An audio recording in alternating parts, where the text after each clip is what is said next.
Disse Jesus aos discípulos: havia um homem rico cujo administrador foi acusado de roubar os seus bens. Então, chamando-o, disse: que é isso que ouço de ti? Dá contas da tua administração, porque já não poderás ser meu administrador. O administrador disse consigo: agora que farei? O meu senhor me tira o emprego. Cavar não posso e de mendigar tenho vergonha. Eu sei o que hei de fazer, para que quando for demitido da administração me recebam em suas casas. Chamando a si cada um dos devedores do seu senhor, disse ao primeiro: quanto deves ao meu senhor? Ele respondeu: 100 batos de azeite. Disse-lhe: toma a tua obrigação e, assentando-te depressa, escreve 50. Disse depois a outro: e tu, quanto deves? Ele respondeu: 100 coros de trigo.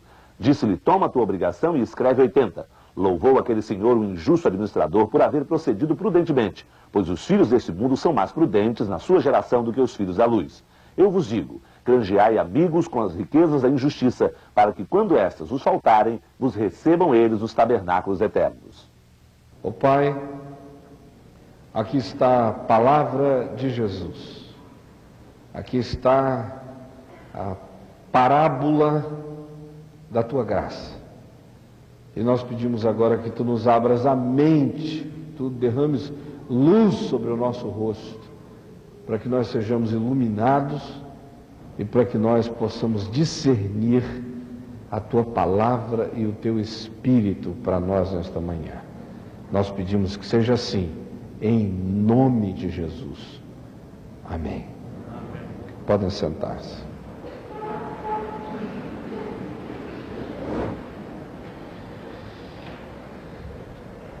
Que é isto que ouço a teu respeito? Presta contas da tua administração, porque já não podes mais continuar nela. A palavra de Deus nos dá conta em contextos, em locais os mais diversos, de que haverá um dia de prestação de contas. Cada ser consciente, cada ser que sabe de si, que se percebe como alguém que existe no universo, vai ser julgado, vai ser pesado, vai ser objeto de escrutínio algum dia. Esse juízo de Deus que virá, esse dia da chamada para a gente prestar contas, vai ser o dia mais fantástico de todos, porque o juízo de Deus não vai acontecer conforme as nossas concepções matemáticas de juízo. O juízo divino não é um mero encontro aritmético de contas. A justiça divina, quando aplicada à vida humana, leva em consideração todos os elementos que compuseram a existência, todas as luzes que se teve, todas as oportunidades que se recebeu, todas as advertências que nos chegaram, todo o conhecimento que a gente tinha, todas as possibilidades que nos foram abertas, todas as compreensões que nos foram dadas, enfim, todas as coisas que compuseram a nossa existência. Leva em consideração as nossas dificuldades, leva em consideração os nossos condicionamentos, leva em consideração quem foram os nossos pais, aonde nós crescemos, como fomos tratados, como fomos maltratados. Leva em consideração todos os elementos objetivos e subjetivos, históricos e psicológicos.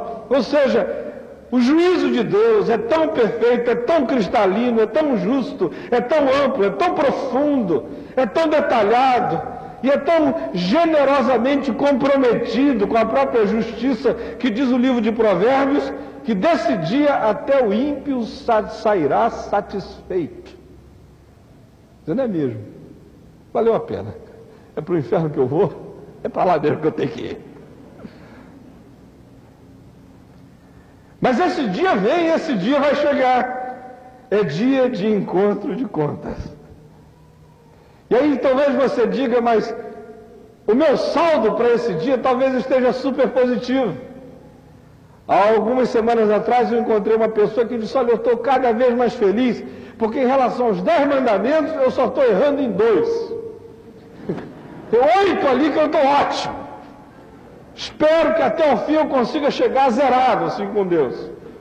Aí ele me perguntou, e o senhor, reverendo, está bem nos 10 mandamentos? Eu falei, eu estou horrível, perdi os 10. Aí ele arregalou os olhos, falou, o senhor perdeu nos 10? Eu falei, perdi nos 10. Ele disse, mas como? Eu falei, ele disse para não ter deuses diante dele. Teologicamente falando, eu não tenho nenhum Deus diante dele. Mas de vez em quando eu percebo que certas coisas, em certos dias, em certas horas, se tornaram para mim mais importantes do que Deus. Ele disse para não fazer imagens de esculturas, e eu não faço. Mas às vezes eu percebo que em alguns momentos, determinadas pessoas se transformaram em elementos quase que míticos na minha cabeça, que tomaram a posição do ídolo. Ele disse para não tomar o nome dele em vão, e eu não blasfemo. Mas às vezes eu percebo que o nome de Deus entra nas minhas confissões em alguns contextos dos quais Deus não tem nada a ver com aquilo. E ainda hoje eu me lembro de ocasiões em que eu preguei com veemência e eu fiz afirmações absolutamente contundentes sobre a vontade de Deus, afirmações essas das quais hoje eu me envergonho, porque hoje eu tenho certeza que Deus não tem nada a ver com aquilo.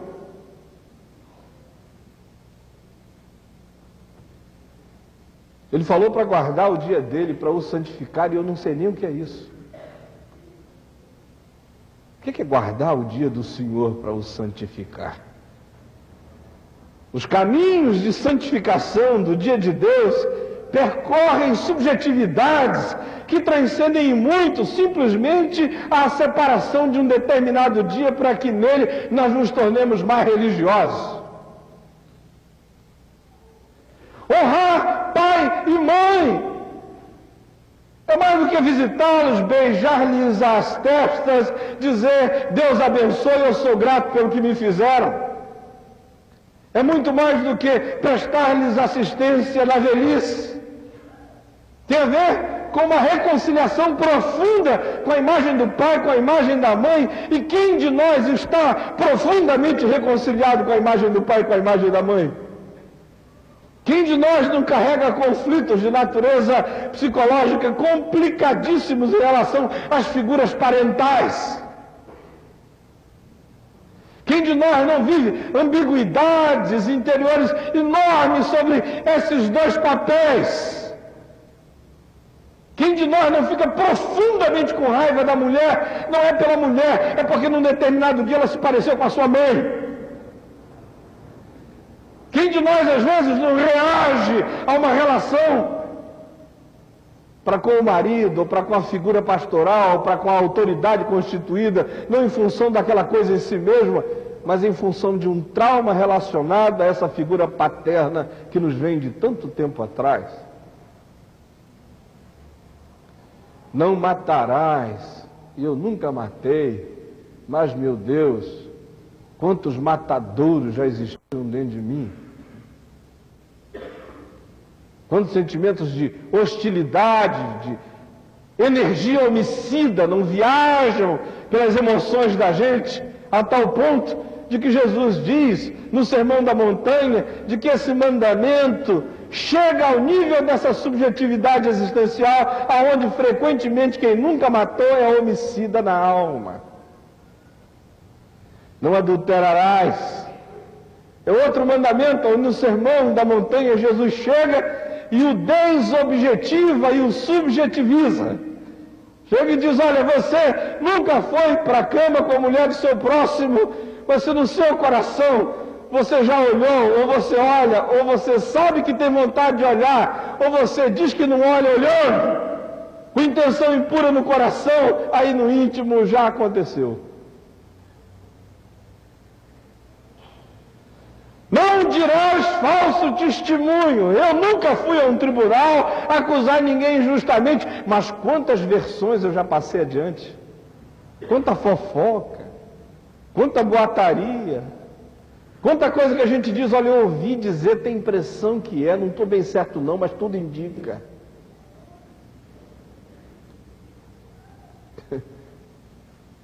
E aí a imagem de alguém vai se corroendo, porque a gente passou uma versão adiante.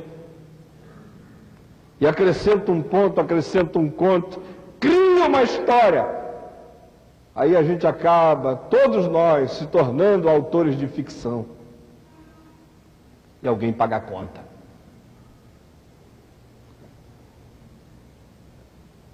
E para terminar, ele diz: não cobiçarás nada que não é teu. Nem a mulher do próximo, nem a vaquinha dele, nem o boi, nem o Monza, nem o Vetra, nem o apartamento na praia, nem a casa de campo, nem a posição dele, nem a inteligência dele, nem a sabedoria dele, nem a cultura dele, nem a calça de grife dele. Nada!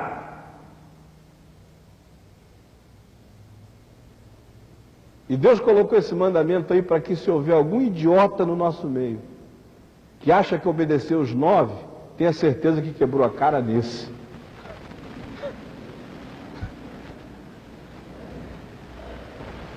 Aí vem os escritores, tanto do Velho, mas especialmente os do Novo Testamento, e nos dizem com clareza e objetividade esmagadora que aquele que quiser ser justificado pela lei precisa obedecê-la toda. Porque quem quer que seja que tropece num só mandamento se torna julgado por todos os outros. E por isso Paulo vem e passa um veredito. Porque todos pecaram e todos carecem da glória de Deus. E convoca fariseus, religiosos, humanistas, filósofos, moralistas, qualquer um, para ficar em pé e dizer que passa no escrutínio. Porque ele diz que diante do juízo de Deus, todos nós fomos achados em falta. Todos. Esse dia, portanto, vai chegar. O que Jesus está nos dizendo nessa parábola que ele nos contou tem profunda relação com tudo isso que eu lhes falei. Notem que essa é uma sequência de parábolas. As parábolas anteriores todas afirmam uma coisa: a perdição humana. É a parábola da ovelha perdida, é a parábola da dracma perdida, é a parábola do filho pródigo, do ser humano perdido. E agora aqui é a parábola de um administrador ambíguo. A ênfase é a mesma, todos nós experimentamos perdições. E aqui, quando ele chega nesse momento, ele está dizendo: olha, quando esse dia chegar, cada um de nós vai se perceber, vai se discernir como esse administrador que ficou aquém das demandas, aquém das reivindicações, aquém da tarefa. Por isso é melhor se preparar para essa hora. Ele diz: é melhor ser esperto. É preciso aprender a deixar de ser bobo. Essa hora vai chegar e olha, meu filho, como é que você vai se aproximar desse escrutínio e dessa pesagem? As mensagens, portanto, dessa parábola, dentre as muitas que a ela podem se relacionar, basicamente, eu diria, aqui nesse contexto, à luz do que a gente está falando, há duas que não podem ser esquecidas. A primeira delas diz que nesta vida todo gerenciamento é imperfeito. Meu gerenciamento moral é imperfeito, meu gerenciamento espiritual é imperfeito, meu gerenciamento psicológico existencial é imperfeito. A maneira como eu administro o que eu tenho, o que eu sei, o que eu recebi, o que eu posso, as portas que se me foram abertas, as oportunidades que me foram dadas, as energias de alma que eu recebi para criar, para realizar, para fazer acontecer, eu gerencio de modo imperfeito o que eu recebi. Eu sou administrador infiel da minha inteligência, da minha cultura, da minha história, dos sentimentos do meu coração. Eu sou administrador infiel. Segunda mensagem básica que aqui se afirma é aquela que diz que todos os relacionamentos neste mundo sempre acabam se transformando em grandes encontros de conta. Essa é quase que uma obsessão relacionada à vida. Chega uma hora em que a gente quer saber sobre perdas e ganhos. Chega uma hora em que a gente é avaliado à luz de custo e benefício. E aí, quando essa hora chega, se a gente não leva para essa hora mais do que recursos de crédito pessoal, a gente é afastado da missão da nossa vida. Se você pensar em qualquer relacionamento humano, você vai ver que ele passa por aí. Eu toda hora encontro casais em crise, vejo que a crise deles é porque eles fazem contabilidade relacional. Quem é que deve mais a quem? Quem é que errou mais com quem? Às vezes eu encontro até alguns que me dizem o seguinte: olha, nós nos divorciamos, mas a minha consciência está tranquila, porque eu tenho apenas 30% de erro. E ela tem 70%. E conseguiu chegar a esse nível de especificidade. Ou então ela diz: olha, eu tenho muitos erros, mas ele tem 52%. Fantástico. E diz aqui a parábola que a menos que a gente se aproxime dessa hora de encontro de contas com alguma coisa além de débitos e de créditos, é isso que fica. E quando é só isso que fica, o julgamento é assim, bombástico. Quem tem mais ganhou, quem tem menos perdeu. Seja com a vida ou seja com Deus. A palavra de Deus prossegue e nos diz que a mensagem de Jesus, em relação a tudo isso que foi dito aqui, não é negativa, é profundamente positiva. Eu não preciso me apavorar, nem me esmagar, nem me neurotizar, nem adoecer com a constatação de que na vida os meus gerenciamentos de possibilidades são sempre imperfeitos. E de que os relacionamentos acabam sendo encontros de conta, porque Jesus passa isso e diz algo positivo para além disso. Ele diz: é assim que em geral as coisas acontecem, mas não é assim que precisa ser. Se você aprender essa santa esperteza de viver, você vai passar da aritmética e da matemática, do encontro de contas, para uma vida na graça. Ele nos ensina como tratar a questão da nossa infidelidade, da nossa imperfeição e da nossa relatividade. E ele diz basicamente duas coisas a esse respeito. A primeira é que ele diz que quem sabe que não sobreviverá ante o julgamento absoluto, trata desde já de relativizar todos os seus vereditos. O homem estava lá, ele é um administrador, ele está gerenciando de modo errado e infiel os bens do seu senhor. Ele ouve dizer que vai ser chamado para prestar contas. Aí ele entra em crise, diz: o que eu vou fazer? Trabalhar no campo eu não posso, mendigar eu tenho vergonha. Ele pensa, e o texto grego diz que ele tem um lampejo, um negócio assim tipo: eureka, já sei. Manda chamar todo mundo que deve ao seu patrão. Chega ali um e diz: quanto é que você deve, meu filho? Ele diz: 100. Ele diz: escreve 50 rapidinho, paga 50 e vai em paz. Meu patrão prefere ter 50% de alguma coisa do que 100% de nada.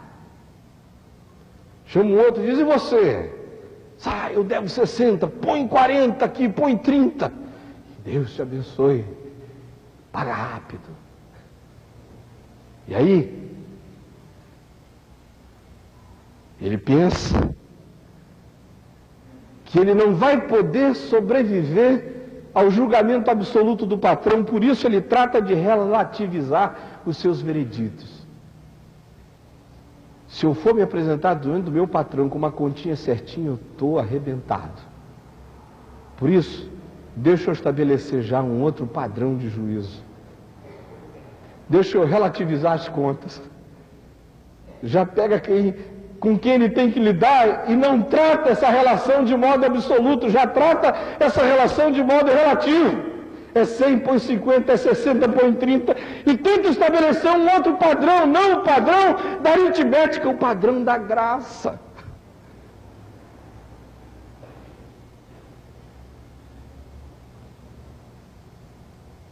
Eu toda hora sou solicitado para fazer julgamentos acerca de coisas e de pessoas.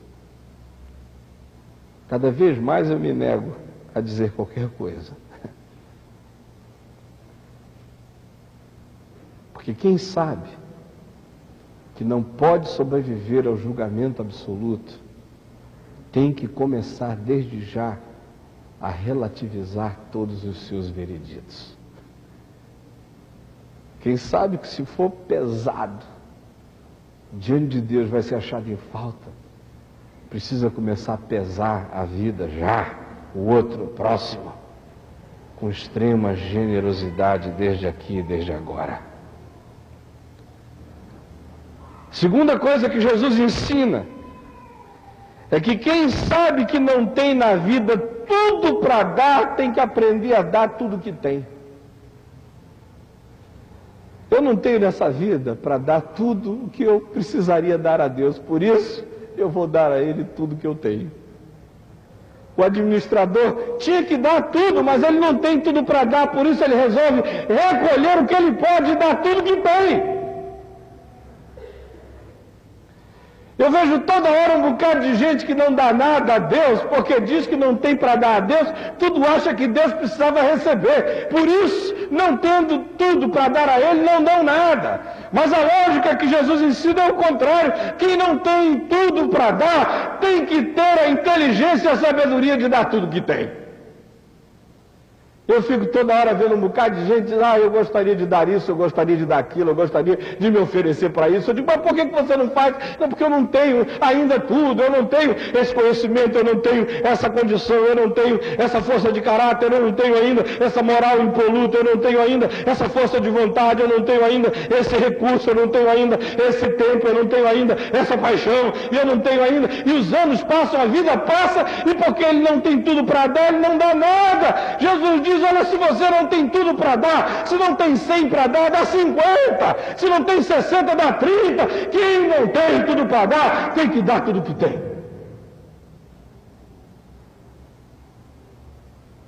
A conclusão é simples e é forte.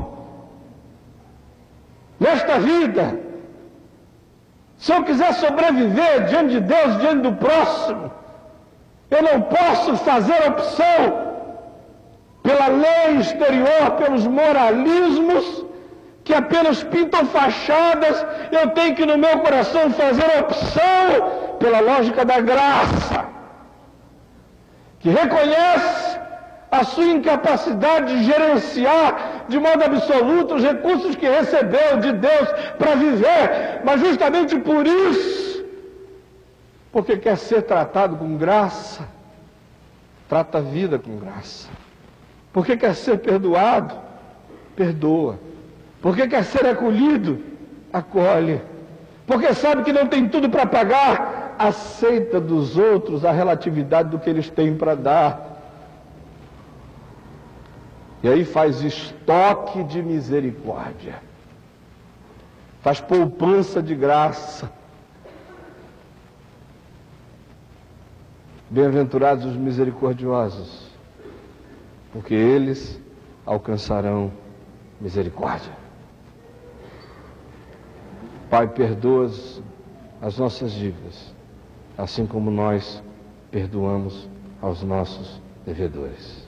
Se você for querer viver para essas continhas da religião, você está perdido.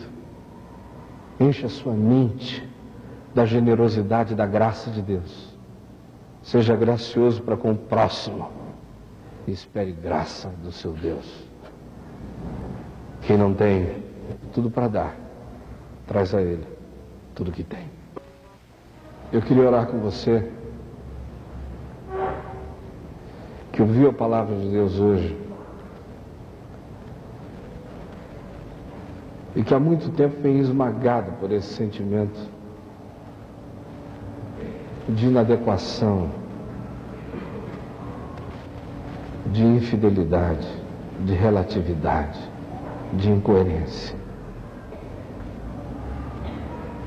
E que justamente porque você percebe isso, você acaba não dando nada a Deus.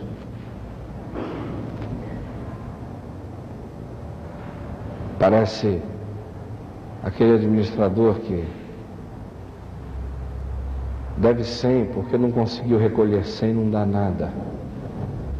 Jesus está dizendo, olha, não conseguiu recolher 100, dá tudo que você conseguiu recolher.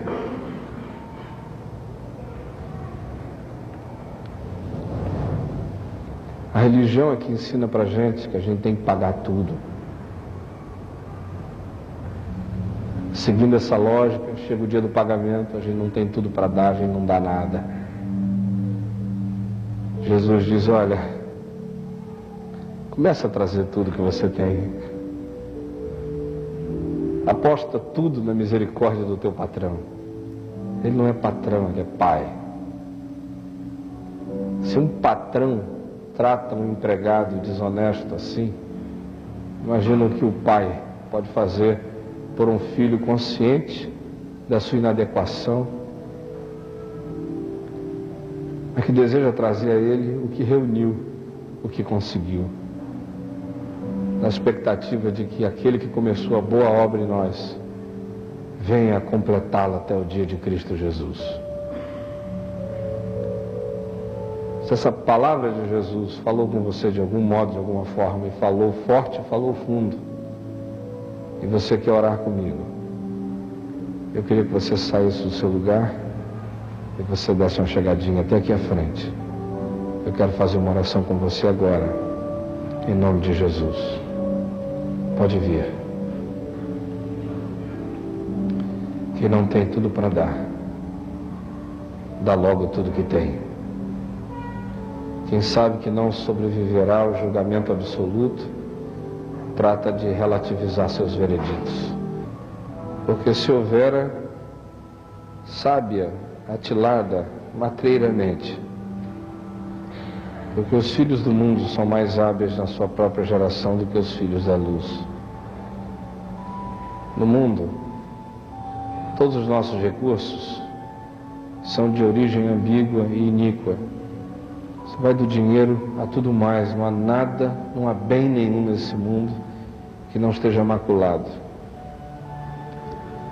Mas desses recursos de origem iníqua, fazei amigos, transformem o mal em bem, transformem o equívoco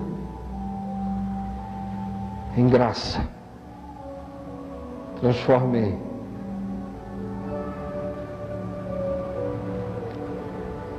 a própria consciência da sua incapacidade em virtude de misericórdia. Dos recursos de origem iníqua, fazer amigos, para que quando esses recursos os faltarem, vocês tenham muitos amigos espalhados por aí, na terra e no céu. É assim que a gente faz amizade com homens, com anjos e com Deus. Quando a gente trata a vida com misericórdia, Deus trata a gente com misericórdia. Eu sei que eu não posso ficar em pé e sofrer o escrutínio absoluto do juízo divino. Por isso, eu tenho que relativizar todos os meus vereditos. Eu não tenho tudo para dar. Ajuda-me a dar tudo que eu tenho.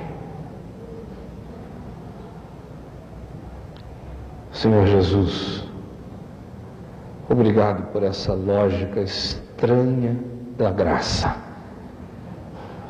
que chega a ser chocante, que chega a ofender os nossos princípios de moral humana, chega a ser algo escandaloso que tu dizes aqui, tão escandaloso que a gente até evita ler, pensar e pregar sobre isto.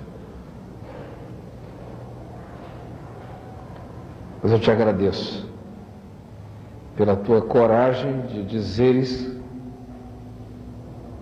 o que a tua graça é.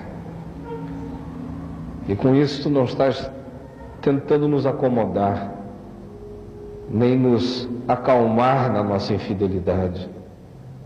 Tu estás apenas dando paz à nossa mente, desneurotizando nosso interior, nos fazendo sentir acolhidos pela tua graça, para que a gente acolha os outros com graça e para que tenhamos paz para nos converter dia a dia, para diminuirmos esse abismo das nossas incoerências, para que as pontes se estreitem, que a nossa rachadura vá se tornando uma fissura cada vez menor, mas sempre sabendo que o que ocupa os vazios do nosso ser diante de Ti não é nada além da Tua graça, Senhor. Quero pedir hoje de manhã que o Espírito esteja usando esta palavra de graça para curar a alma magoada, machucada, aflita, perturbada, na sua culpa, na sua incoerência, na sua raiva de si mesma, na sua consciência de inadequação. Cobre-nos com o Teu sangue, Senhor, porque o Teu sangue nos purifica de todo pecado. Obrigado, porque Tu estás nos ensinando a fazer amigos na terra e no céu, entre os homens, entre os anjos e na Tua presença. Em Teu nome, Jesus. Amém.